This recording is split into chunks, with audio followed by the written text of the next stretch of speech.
Just say you're sorry for what you did, and you're sorry for who you are. And you're never gonna do it again.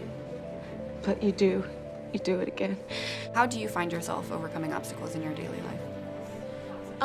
I drink myself to oblivion. I don't know, I mean, I tend to be quite pragmatic about things now. I think as you get older, you sort of care less, or you don't have so much drama in your life, or you don't want it around you so much. I don't dwell on things too much, but I have a really amazing husband, a wonderful family, and so there's people to lean on. My wife is scared of you. Of what? Let's start with child abduction. That's not how it happened. You and I both know what you're capable of. It depends on the obstacle, I guess.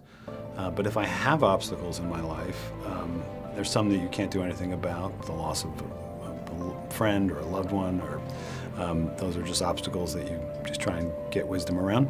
If it's obstacles of my own making or obstacles of things where I'm feeling sorry for myself, I usually try and remind myself that it's all pretty much the small stuff. Or I try and get perspective, you know. And now the detective is asking if you and I are in a relationship? You?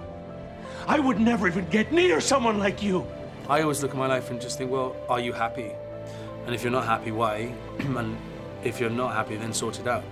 No one else is going to help you. You have to sort yourself out in life. I think you can have help, but it has to start with you.